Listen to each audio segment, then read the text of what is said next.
అమ్ములు golden stocks కి స్వాగతం.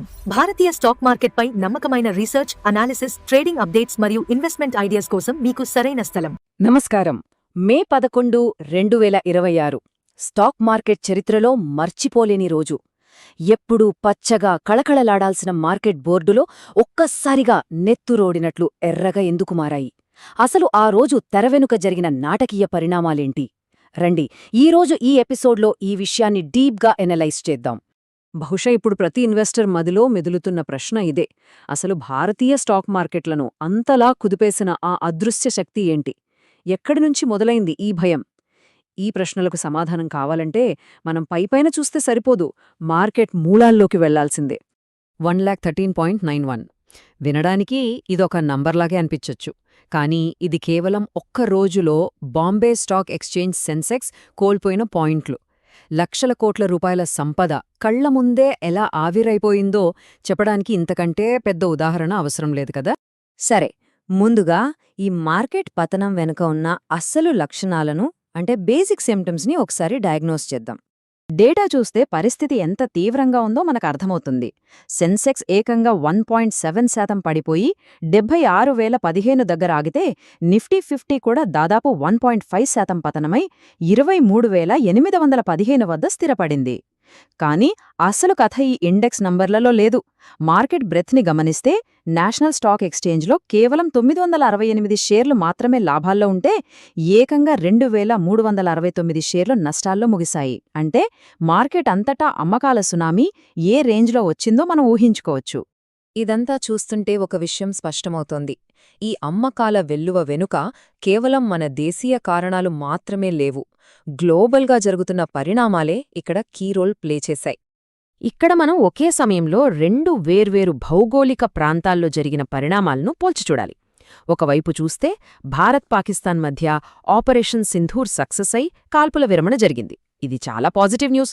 కానీ ఇన్వెస్టర్ల ఫోకస్ దీనిమీద అస్సలు లేదు.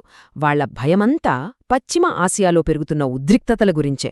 ఎందుకంటే అక్కడ గొడవలు పెరిగితే బ్రెంట్ క్రూడ్ ఆయిల్ ధరలు ఆకాశాన్ని తాకుతాయి. ఆ ఆయిల్ ధరల మంట మన సరిహద్దులోని పాజిటివ్ న్యూస్ని పూర్తిగా డామినేట్ చేసింది. ఆయిల్ ధరలు పెరిగితే దాని డామినో ఎఫెక్ట్ ఎలా ఉంటుందో ఇక్కడ స్పష్టమవుతోంది.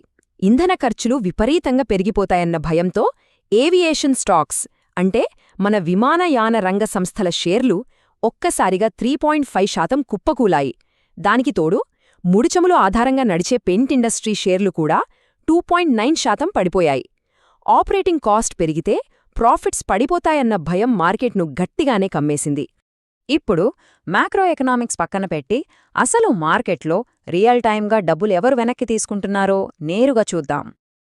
అసలు మార్కెట్లో జరిగిన ఆ భారీ టగ్ ఆఫ్ వార్ని ఈ డేటా బ్రిలియంట్గా ఎక్స్ప్లెయిన్ చేస్తోంది. విదేశీ సంస్థాగత ఇన్వెస్టర్లు అంటే మన ఎఫ్ఐఐలు భయంతో ఏకంగా 8437 కోట్ల రూపాయల పెట్టుబడులను వెనక్కి లాగేసుకున్నారు. కానీ సరిగ్గా అదే సమయంలో మన దేశీయ సంస్థాగత ఇన్వెస్టర్లు అంటే డిఐఐలు దాదాపు 5940 కోట్ల రూపాయల కొనుగోళ్లు చేసి మార్కెట్ను ఒక రకంగా నిలబెట్టడానికి గట్టి ప్రయత్నమే చేశారు. ఒక్కసారిగా ఇంత భారీ స్థాయిలో విదేశీ పెట్టుబడులు బయటికి వెళ్ళిపోతే ఏమవుతుంది? సహజంగానే మన రూపాయి విలువ మీద విపరీతమైన ప్రెషర్ పడుతుంది. ఎప్పుడైతే ఇలాంటి కరెన్సీ ఒత్తిడి, మార్కెట్లో భయం ఏర్పడుతుందో అప్పుడు ఇన్వెస్టర్లు సేఫ్ ఆప్షన్ కోసం వెతుకుతారు. అందుకే ఇప్పుడు అందరి దృష్టి అత్యంత సురక్షితమైన ఆశ్రయంగా భావించే బంగారం వైపు మళ్ళింది. కష్టకాలంలో ఎప్పటిలాగే గోల్డ్ మళ్లీ షైన్ అవుతోంది. ఇదంతా ఒకెత్తైతే టెక్నికల్ చార్ట్స్లోకి వెళ్ళి మార్కెట్కి ఒకసారి ఎక్స్రే తీసి చూస్తే అసలు వాస్తవాలు ఇంకా స్పష్టంగా కనిపిస్తాయి. ముందుగా మనం ఇండియా విక్స్ గురించి ఖచ్చితంగా మాట్లాడుకోవాలి. మార్కెట్ పరిభాషలో దీన్ని ఫియర్ గేజ్ అంటారు. అంటే ఇన్వెస్టర్లలో భయం ఏ స్థాయిలో ఉందో కొలిచే మీటర్ అన్నమాట. మే 11న ఇది ఏకంగా 10% జంప్ అయింది. అంటే ఏంటి?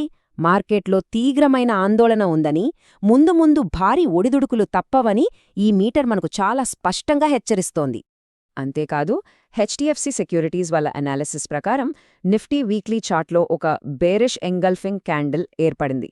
టెక్నికల్గా ఈ పదం కాస్త కష్టంగా అనిపించవచ్చు, కానీ సింపుల్గా చెప్పాలంటే అప్పటిదాకా ఉన్న ఒక చిన్న పాజిటివ్ ట్రెండ్ని అమ్మకాల ఒత్తిడితో వచ్చిన ఒక భారీ నెగటివ్ ట్రెండ్ పూర్తిగా మింగేసింది. ఇది ఫ్యూచర్లో రాబోయే వీక్నెస్ని సూచించే చాలా ముఖ్యమైన రివర్సల్ ప్యాటర్న్. షేర్ఖాన్ రిపోర్ట్లోని ఓపెన్ ఇంట్రెస్ట్ డేటాని గమనిస్తే ఇంకో ఆసక్తికరమైన విషయం బయటపడుతుంది. కాల్ మరియు పుట్ ఆప్షన్స్ డేటా ఎక్కడైతే ఎక్కువగా పోగుపడి ఉందో అది మార్కెట్ నిర్మాణం ఎంతలా డ్యామేజ్ అయిందో దృశ్యరూపంగా చూపిస్తోంది. సపోర్ట్ లెవెల్స్ దగ్గర ఎంత విపరీతమైన ప్రెషర్ ఉందో మనం ఇక్కడ స్పష్టంగా అర్థం చేసుకోవచ్చు. స్ట్రక్చరల్ డ్యామేజ్ ఎలా జరిగిందో చూస్తే నిఫ్టీ వరుసగా 3 సెషన్ల పాటు పతనమైంది. ఇంకో కీలకమైన విషయం ఏంటంటే అత్యంత ముఖ్యమైన 20 రోజుల మూవింగ్ యావరేజ్ అంటే 24,156 కంటే కిందుకు పడిపోయింది. అలాగే 40 రోజుల ఎక్స్పోనెన్షియల్ యావరేజ్ 24,094 స్థాయిని కూడా బ్రేక్ చేసింది. మొమెంటం ఇండికేటర్లన్నీ రోజువారీ చార్ట్లలో ఖచ్చితంగా బేరిష్ ట్రెండ్నే చూపిస్తున్నాయి. మరి ఇంతలా పడిపోయిన మార్కెట్ నెక్స్ట్ ఎటు వెళ్తుంది? దీనిపై ఎక్స్పర్ట్స్ ఏమంటున్నారో ఇప్పుడు చూద్దాం. విశ్లేషకులు ఎవరూ కూడా గాలిలో మాటలు చెప్పకుండా కేవలం డేటా ఆధారంగా మాట్లాడుతున్నారు. శామ్కో మరియు హెచ్డిఎఫ్సి వాళ్ళ ప్రకారం మనమందరం గమనించాల్సిన అతి ముఖ్యమైన సపోర్ట్ జోన్ 23,800. ఒకవేళ ఆ స్థాయి కూడా బ్రేక్ అయితే నిఫ్టీ 23,550 వైపు జారిపోవచ్చని షేర్ ఖాన్ అంచనా వేస్తోంది. ఇక కోటెక్ సెక్యూరిటీస్ వాళ్లైతే సెన్సెక్స్ 79,900 కింద ఉన్నంతవరకు సెంటిమెంట్ వీక్గానే ఉంటుందని చెప్తున్నారు. అందుకే స్టాక్ మార్కెట్ టుడే లాంటి వాళ్లు ప్రస్తుతానికి మార్కెట్ దిశపై ఎలాంటి ఒక నిర్ణయానికి రాకుండా న్యూట్రల్గా ఉంటూ చిన్న చిన్న హెడ్జింగ్లతో వెళ్లడమే బెస్ట్ స్ట్రాటజీ అని సలహా ఇస్తున్నారు. ఫైనల్గా మన ముందున్న అతిపెద్ద ప్రశ్న ఒకటే, ఇదంతా మార్కెట్లో వచ్చిన ఒక చిన్న టెంపరరీ కరెక్షన్ మాత్రమేనా, లేక నిఫ్టీ 50కి ఇదొక సుదీర్ఘమైన బేర్ మార్కెట్కి నాంది పలుకుతుందా? భౌగోళిక రాజకీయ ఉద్రిక్తతలు రాబోయే రోజుల్లో ఏ మలుపు తీసుకుంటాయో, దానికి విదేశీ పెట్టుబడులు ఎలా రియాక్ట్ అవుతాయో అన్నదానిపైనే మన మార్కెట్ ఫ్యూచర్ ఆధారపడి ఉంది. ఏదేమైనా రాబోయే రోజుల్లో జరిగే పరిణామాలను మనం చాలా నిశితంగా గమనించాల్సిందే. మరో ఇంట్రెస్టింగ్ ఎక్స్ప్లెయినర్తో మళ్ళీ కలుద్దాం. ప్రతిరోజు market updates on powerful strategies. Stock మార్కెట్లో తెలివైన నిర్ణయాలు తీసుకోవడానికి మా ఛానల్ను సబ్స్క్రైబ్ చేయండి.